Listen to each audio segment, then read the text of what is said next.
నేను ఈ వీడియోలో చాలా మంది పేషెంట్స్ మేడం మీకు ట్యుబెక్టమీ ఆపరేషన్ అయిపోయింది. సో ఇప్పుడు నెక్స్ట్ బేబీని ప్లాన్ చేద్దాం అనుకుంటున్నాము. సో ఎటువంటి ట్రీట్మెంట్స్ అవైలబుల్‌లో ఉన్నాయి అని చెప్పి అడుగుతూ ఉంటారు. సో నేను ఈ వీడియోలో ఈ క్వెషన్‌కి ఆన్సర్ చేయడానికి ట్రై చేస్తాను. హలో అండి. I'm doctor Keerthi.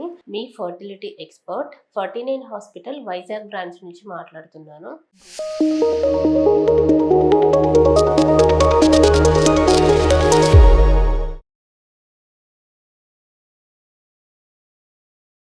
So tubectomy అయిన తర్వాత కూడా మీరు పిల్లలు కావాలి అనుకుంటే ఐవీఎఫ్ ట్రీట్మెంట్ ద్వారా మీరు బేబీని పొందే అవకాశం ఉంది. సో అది ఎలాగో ఇప్పుడు చూద్దాం. So what is tubectomy? Tubectomy అంటే మీకు ఆడవాళ్ళలో right and left fallopian tubes ఉంటాయి. సో ట్యుబెక్టమీ ఆపరేషన్ లో ఏం చేస్తారంటే ఈ ట్యూబ్స్ ని కట్ చేయడం జరుగుతుంది. సో అలా ట్యూబ్స్ ని మనకు కట్ చేయడం ద్వారా మనకు రిలీజ్ అయిన ఎగ్ అనేది ట్యూబ్స్ ద్వారా వచ్చి అక్కడ ఉండి ఫర్టిలైజ్ అయితేనే అంటే స్పామ్ తో కలిస్తేనే మనకి ఎంబ్రియో అనేది ఫామ్ అవుతుంది. సో ఆ ప్రాసెస్ ని మనము ఈ ట్యుబెక్టమీ ఆపరేషన్ ద్వారా బ్రేక్ చేస్తున్నాం. సో ఆ విధంగా మనకి ఆడవాళ్ళల్లో ట్యుబెక్టమీ ఆపరేషన్ ద్వారా స్టెరిలైజేషన్ చేయడం అనేది జరుగుతుంది. సో బట్ వాట్ ఇఫ్ ఇప్పుడు మళ్ళీ కావాలి అనుకున్నారనుకోండి, సో మనకు ఐవీఎఫ్ ట్రీట్మెంట్ లో ఏం చేస్తామంటే మీకు ఎగ్స్ పెరగడానికి మీకు 10 days ఇంజెక్షన్స్ ఇస్తారు. సో అలా ఎగ్స్ పెరిగిన తర్వాత ఆ ఎగ్స్ ని ఎగ్ రిట్రీవల్ అనే ప్రాసెస్ ద్వారా రిట్రీవ్ చేయడం జరుగుతుంది. దెన్ అలా రిట్రీవ్ చేసిన ఎగ్స్ ని మనకి స్పామ్స్ తో మిక్స్ చేసి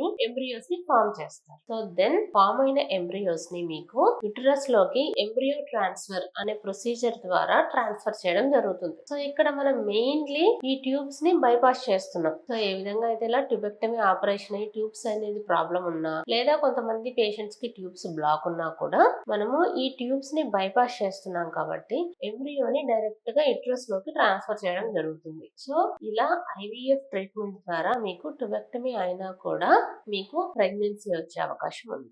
థ్యాంక్ యూ సో మచ్.